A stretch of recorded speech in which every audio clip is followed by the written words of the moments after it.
सोचो किसी को 20 साल की सज़ा होती है, वो भी दुनिया की सबसे ठंडी जगह जहाँ पर टेम्परेचर -40 डिग्री है, और वही आपका जेल है। यहाँ से भागना मतलब अपनी मौत को चुनौती देना। ये कहानी एक सच्ची घटना पर आधारित है, जहाँ पर 7 लोगों ने एक कर दिखाया। लगभग 64 किलोमीटर उन्होंने दूरी तय किया, रशिया से इंडिया। तो आज हम जिस फिल्म की बात करने वाले हैं उसका नाम है द वे बैक। तो आप देख रहे हैं क्लाइमैक्स से पहले। चलिए वीडियो शुरू करते हैं, और वीडियो कैसा लगा मुझे कमेंट बॉक्स में जरूर बताइएगा। Let's start. ये कहानी सेकेंड वर्ल्ड वार की सोवियत यूनियन का पोलैंड पर हमला करने के बाद की है। कई लोगों को उन्होंने गिरफ्तार कर लिया था और कैदी बना लिया था। उन्हीं में से एक आर्मी ऑफिसर होता है जिसका नाम यानुश होता है। उस पर भी कई इल्ज़ाम लगाए जाते हैं और झूठे इल्ज़ाम लगाकर उसे भी जेल में डाला दिया जाता है, जहाँ पर उसे पेपर पर साइन करने के लिए बोलते हैं, जिससे वो बिल्कुल ही मना कर देता है। तभी वहाँ पर बैठा ऑफिसर उसे बोलता है कि इसे अंदर लेकर आओ। तभी वहाँ पर एक हमें लेडी दिखाई देती है जो इसी ऑफिसर की पत्नी होती है। वह उसे पूछता है कि तुम क्या इसे जानती हो? वो लेडी बोलती है कि हाँ, ये मेरे पति हैं।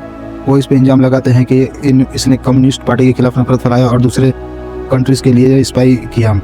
यह सुनकर यानुस को बहुत ही ज़्यादा दुख होता है, और ये सब उसकी पत्नी उसके खिलाफ बयान देती है, लेकिन वो जानता था कि उसे मजबूरी में करना पड़ रहा है। इस बयान के बाद उसे लगभग 40 साल की सज़ा मिलती है, और कहानी शुरू होते 1940 में। उसे साइबेरिया के जेल में भेज दिया जाता है। यह जेल ऐसी जगह पर बनाई गई होती है जहाँ पर यदि कोई गलती से भागने की कोशिश करेगा तो उसका अंजाम उसको सिर्फ और सिर्फ मौत मिलेगी, क्योंकि यहाँ से हज़ारों किलोमीटर दूर तक से जंगल, पहाड़, बर्फ, रेगिस्तानी थे। तभी हमें एक ऑफिसर दिखाया जाता है जो इन्हें बताता है कि पूरा एरिया ही तुम्हारा जेल है, यहाँ पे कोई सीमा नहीं है। यदि तुम यहाँ से भागते भी हो तो तुम या तो नेचर तुम्हें मार देगा, या तो यहाँ पर तुम्हारे जो सर पर इनाम रखे हैं उसके लिए गाँव वाले ही तुम्हें मारकर हमें सौंप देंगे। सीन आगे बढ़ता है और हमें खाने का सीन दिखाया जाता है, जहाँ पर सारे कैदी अपना अपना खाना ले रहे होते हैं। तभी वहाँ पर एक बुढ़ा आदमी को दिखाया जाता है, जैसे फिल्म में द मिस्टर बोला गया है। वहाँ पर एक बूढ़े व्यक्ति की हेल्प यानुश करता है और उसे अपना खाना दे देता है। यह देखकर वो मिस्टर बोलता है कि ऐसा तुम करोगे तो तुम जल्दी यहाँ पर मारे जाओगे। यहाँ पर हम दिखाना मतलब खुद की मौत को बुलाना है। वो इसे इग्नोर करता है और आगे बढ़ता है। तभी वहाँ पर एक और आदमी हमें दिखाया जाता है जो कि एक एक्टर होता है। वो इसे यानुश से पूछता है कि तुम्हें यहाँ पर क्यों कैद किया गया है। वो बताता है कि मैंने कम्युनिस्टों के खिलाफ विद्रोह किया और दूसरे देशों के लिए स्पाई किया, लेकिन ये झूठे उस पर आरोप लगाए गए थे। यानुस मुझसे पूछता है कि तुम्हें यहाँ पर किस लिए लाया गया है। वो बोलता है कि मैं एक एक्टर था, मुझे एक फिल्म दी गई थी जिसमें मुझे बहुत ही ज़्यादा अमीर दिखाया गया था, इसके कारण ही मुझे यहाँ पर उन्होंने 10 साल के लिए डाल दिया है। ये सुनकर यानुस बहुत ही आश्चर्यचकित होता है, बोलता है कि यहाँ पर सब कुछ ही गड़बड़ है। अब तो सीन आगे बढ़ता है और यानुस उसी एक्टर के साथ बातचीत करता है। वो एक्टर उसे बताता है कि यहाँ पर बहुत सारे अलग अलग देशों से, मंगोलिया, पोलैंड, ETC देशों से अलग अलग सीरियल किलर और यहाँ के लोकल भी हैं। इसी बातचीत के दौरान उसे वो बाहर लेकर जाता है। तभी वो उसे बोलता है कि मुझे बहुत पहले से ही ऐसे लोगों की ज़रूरत थी जो यहाँ से भागने के लिए सोच रहे थे। यानुस भी उसे पिछली बार पूछ चुका था कि यहाँ से भागना संभव है। इसी बात के लिए बोलता है कि हाँ, यहाँ से भागना संभव है। मेरा एक दोस्त है जो हमारी हेल्प कर सकता है यहाँ से भागने में। यानुस बोलता है कि इधर चारों तरफ सोवियत यूनियन और जर्मन के सिपाही हैं, तो हम नॉर्थ की तरफ भागेंगे। नॉर्थ की तरफ भागते हुए हम उधर से ही मंगोलिया होते हुए निकल जाएंगे, लेकिन हमें ठंड बीतने का इंतजार करना पड़ेगा, क्योंकि इतनी ज़्यादा ठंड होगी कि हमें ठंडी मार देगी। और लगभग हज़ारों किलोमीटर हमें दूरी तय करना है, जिसके लिए हमें बहुत सारा खाना इकट्ठा करना पड़ेगा और दूसरी चीज़ें इकट्ठा करनी पड़ेगी ताकि आसानी से उधर पहुंच जाए। तभी सीन आगे बढ़ता है जहाँ हमें दिखाता है कि वो लोग जंगल से वापस आ रहे होते हैं। तभी वहाँ पर बर्फीला तूफान आ जाता है जिसमें सारे कैदी फंस जाते हैं। जो उसका इंचार्ज होता है वो बोलता है कि चलो हमें आगे बढ़ना चाहिए, लेकिन वहाँ पर एक बूढ़ा इंसान होता है जो बोलता है कि नहीं, हम आगे नहीं बढ़ेंगे। जंगल की तरफ जाने लगता है और वहाँ पर बहुत सारे कैदी भी ठंड के कारण 2-3 कैदी मर जाते हैं। यह देखकर वो उसके बाद से एग्री कर जाता है और वो लोग वहीं पर पनाह लेते हैं। वहीं पर छोटा मोटा घर बनाकर वहीं पर रात गुजारते हैं अपना। सीन चेंज होता है और हमें दिखाया जाता है कि इसी कारण उन्हें सज़ा मिलती है, और वो जो इंचार्ज होता है उन्हें माइनिंग में डाल देता है, जिसके कारण वो लोग बहुत ही ज़्यादा फ्रस्ट्रेट हो जाते हैं। जहाँ पर हमें यानुस को दिखाया जाता है वो इतना ज़्यादा परेशान हो जाता है कि वो इधर उधर भागने लगता है और उसे हेलुसिनेशन होने लगता है। उसे दिखाया जाता है कि वो सपने देखने लगता है कि वो अपने घर पर है और एक अपने दरवाजे पर खड़ा है। तभी वहाँ पर हमें एक सैनिक दिखाया जाता है जो उसे गोली मारने ही वाला होता है। तभी वहाँ पर वो बूढ़ा इंसान उसे वापस खींच लेता है और उसे बोलता है यदि तुम्हें मरना नहीं है तो यहाँ से हमें जल्द से जल्द निकलना पड़ेगा, क्योंकि यदि हम यहाँ से बच भी गए तो यहाँ लगभग 10 साल के अंदर ही इस माइनिंग में ही मारे जाएंगे। इसी बातचीत में यानुस मिस्टर को बताता है कि हमारा प्लान यहाँ से निकलने का है, क्या तुम भी हमारे साथ आना चाहोगे? मिस्टर बोलता है कि हाँ, मुझे तुम पे पूरा भरोसा है, मैं तुम्हारे साथ जरूर आऊँगा, मुझे भी यहाँ से निकलना है जल्द से जल्द। इसी कन्वर्सेशन के बीच में यानुस अपना प्लान मिस्टर को भी बता देता है। मिस्टर भी उसके साथ जाने के लिए एग्री कर जाता है। वो बहुत ज़्यादा भरोसा अपना यानुस पर दिखाता है, जिससे यानुस क्यूरियोसिटी में पूछता है कि तुम मुझ पे इतना भरोसा क्यों कर रहे हो? यानुस बहुत ही ज़्यादा नेक बंदा होता है, इसीलिए उसके कार्यों से मिस्टर बहुत ही ज़्यादा प्रभावित होता है। इसीलिए बोलता है कि मैंने तुम्हें उस बूढ़े की हेल्प करते देखा था, इसलिए मुझे भी भरोसा है कि यदि मैं गिर भी जाऊँगा, तो तुम मुझे उठाकर अपने साथ ज़रूर लेकर जाओगे। सीन आगे बढ़ता है और इस प्लान के बारे में बहुत सारे लोगों को पता चलता है। जैसे-जैसे लोगों को पता चलता है, इसमें टोटल 7 लोग एक साथ आ जाते हैं। इसमें एक मिस्टर होता है, स्मिथ होता है, क्रिमिनल होता है और एक ब्लाइंड मैन होता है और एक आर्टिस्ट होता है और एक एक्टर होता है और एक पेंटर होता है, स्केच जो बनाता था। ऐसे टोटल 7 लोग इकट्ठा होते हैं और प्लान बनाते हैं कि जब रात होगी और सब लोग सो रहे होंगे, तब हम लोग जनरेटर बंद करेंगे और जैसे ही जनरेटर बंद होगा, हम यहाँ से तार को काट कर निकल जाएँगे। प्लान उनका बिल्कुल ही सिंपल था।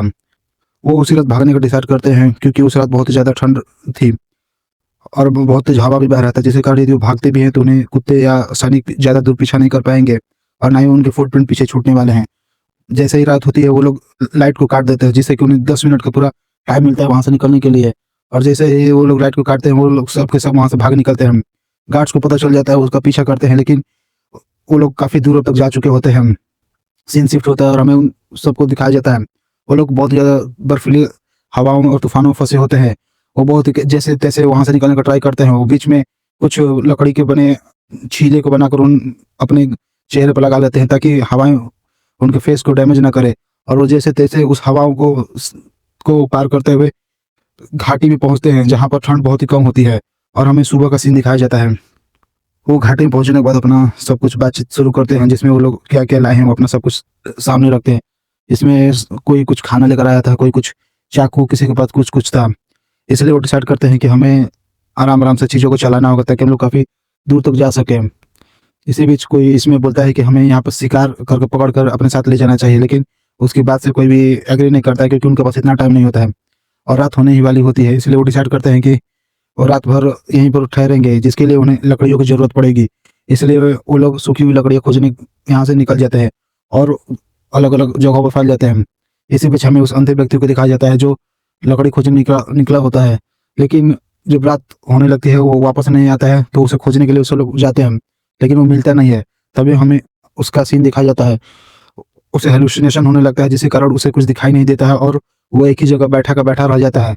रात भर एक ही जगह ठंड में बैठने के कारण वो पूरी तरह ठंड से जकड़ जाता है और उसकी मृत्यु हो जाती है। जब सुबह वो लोग आपस में बातचीत कर रहे होते हैं, तभी देखते हैं कि वो उनके कुछ मीटर ही दूरी पर वो बैठा है और मृत है। इसलिए वो उसको वहाँ पर उसकी समाधि बनाकर वहाँ से आगे की तरफ निकल जाते हैं। सीन आगे बढ़ता है और वो लोग काफ़ी दिन तक चलते हैं और काफ़ी दूरी तय करते हैं, लेकिन उन्हें पता ही नहीं चलता है कि वो लोग सही डायरेक्शन में है, गलत डायरेक्शन में।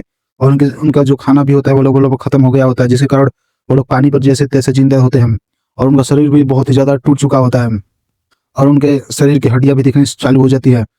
अब उनको लगता है कि अब हमारा मरना तय है। तभी वहाँ पर वो लोग एक गुफा में ठहरते हैं और वहीं पर रहते हैं।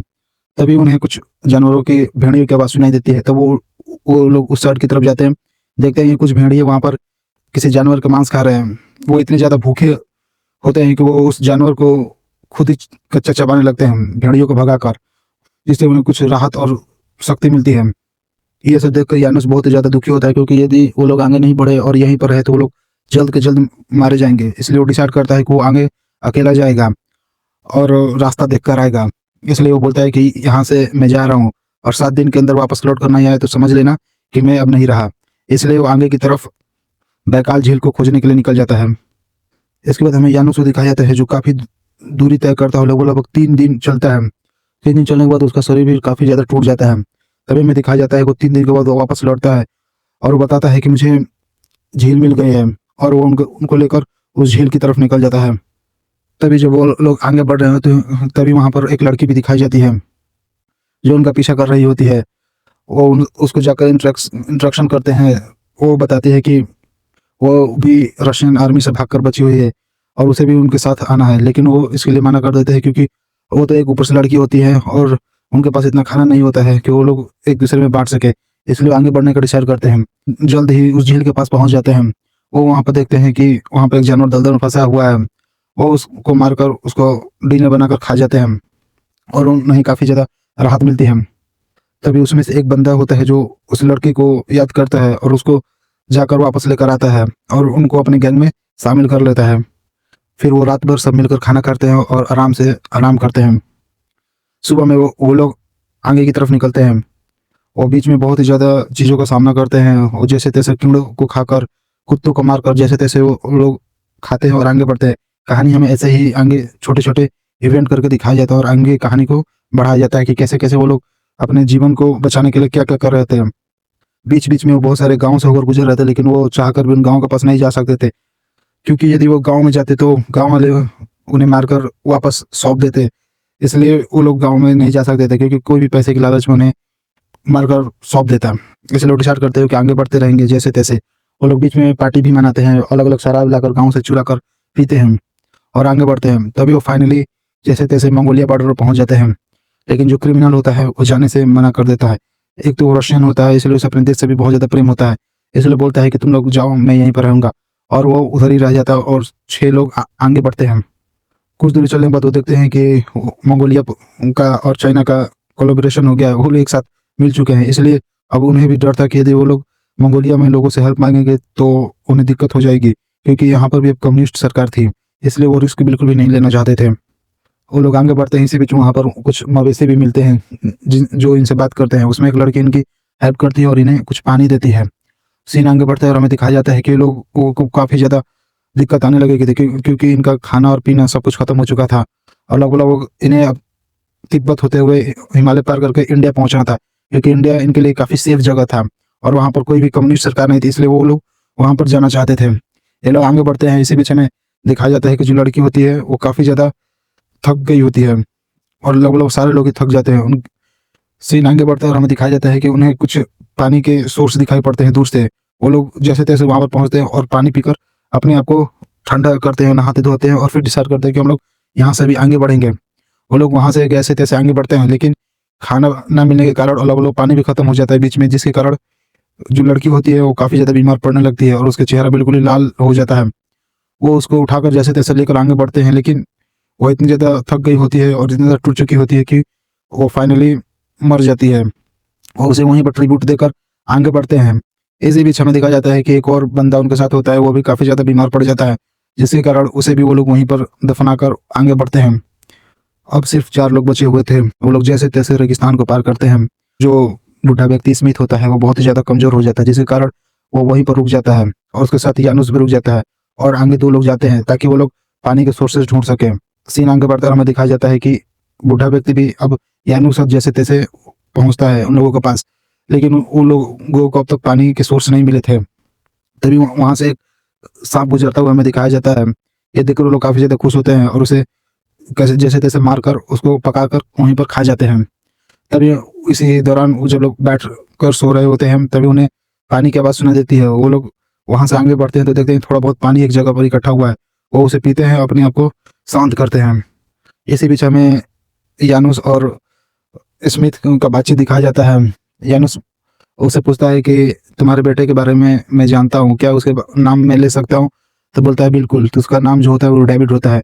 वो इसलिए ऐसे बातें कर रहा था ताकि जो स्मिथ होता है उसे थोड़ा बहुत आस मिले और वो आगे बढ़ सके। और बताता है कि मेरे बेटे को रशियन आर्मी ने मार दिया था और इसका जो जिम्मेदार था वो मैं ही था, क्योंकि मैं ही उसे यहाँ पर लेकर आया था। यानुस बताता है कि मैं भी इसीलिए इस पछतावे में नहीं जीना चाहता, इसलिए मैं वापस अपनी बीवी के पास लौटूंगा और उसे प्रूफ करूंगा कि तुम गलत नहीं थी, नहीं तो जिंदगी भर इसी शोक में बिता देगी कि मेरे कारण मेरे पति की मृत्यु हुई। इसलिए वो बताता है कि कुछ भी हो जाए मुझे बस अपनी पत्नी से मिलना है। इसलिए वो इतना ज़्यादा जोश में रहता था। सीन आगे बढ़ता है और लगभग थोड़ी दूरी चलने के बाद वो लोग चाइना के बॉर्डर पर पहुंचते हैं। द वॉल ऑफ चाइना के पास वो लोग पहुंचने के बाद उन्हें पता चलता है कि इनके बीच तो युद्ध चल रहा है, चाइना और जापान के बीच। इसलिए वो लोग उधर से भी आगे बढ़ते हैं और जैसे तैसे बर्फीले स्थान को पार करते हुए वो लोग तिब्बत में पहुंचते हैं, जहाँ पर उन्हें बहुत सारे मॉन्क उनका वेलकम करते हैं और उन्हें बहुत सारा खाना पीना रहना सोना सब कुछ देते हैं। तभी हमें मालूम पड़ता है कि लगभग इस ठंड में तो वो लोग यहाँ से नहीं निकल सकते, क्योंकि यदि वो यहाँ से निकलते हैं तो वो लोग मारे जाएंगे। इसलिए वो डिसाइड करते हैं कि बसंत मतलब स्प्रिंग आने तक वो लोग यहीं पर रहने वाले हैं। लेकिन जो यानुस होता है वो इस पर एग्री नहीं करता है और चाहता था कि मैं इतनी दूर आ ही चुका हूँ और कुछ किलोमीटर से भी हिमालय मुझे पार करना है और इंडिया। और वो लोग रात भर वहीं पर रेस्ट करते हैं, लेकिन सुबह में जब उठते हैं तो देखते हैं कि यानुस गायब है और वो स्मिथ और अदर जो लोग होते हैं वो उसे खोजने के लिए पीछे पीछे निकल जाते हैं। हमें नेक्स्ट सीन दिखाया जाता है कि वो लोग पीछे पीछे चलते चलते और जैसे तैसे सिक्किम होते हुए इंडिया पहुंच जाते हैं। वहाँ पर बहुत सारे लड़के और लड़कियां काम कर रही होती है, उनका वेलकम करती है। तभी हमें दिखाया जाता है कि वहाँ पर शायद गांव का जो प्रधान होता है या कोई भी मुखिया होता है उसको लेने के लिए वो वहाँ पर आता है और उसका वो लोग ग्रांड वेलकम करते हैं और उसे अपने साथ लेकर जाते हैं। और यहीं पर हमें टाइम लूप दिखाया जाता है कि काफ़ी ज़्यादा टाइम बीत चुका है, लगभग वॉर खत्म हो चुकी है, सारे देश आज़ाद हो चुके हैं और सब कुछ और चारों तरफ सब कुछ शांति हो चुकी है। और हमें नेक्स्ट सीन दिखाया जाता है जहाँ पर यानुस अपने घर में वही चाबी को लेकर अपने घर का दरवाजा खोलता है जिसे बार बार वो हेलुसिनेशन में देखा करता था, और वो देखता है कि उसकी बीवी वहीं पर बैठी हुई है और काम कर रही है। तभी जो सीन शिफ्ट होता है और दिखाया जाता है कि वो अब काफ़ी बूढ़ी हो गई है और उसे जाकर गले मिलता है और हमें पता चलता है कि लगभग 20-30 साल बीत चुके हैं और वो यानुस और उसकी पत्नी दोनों बूढ़े हो चुके हैं और फाइनली वो अपने घर पहुंच जाता है और फिल्म यहीं पर खत्म हो जाती है।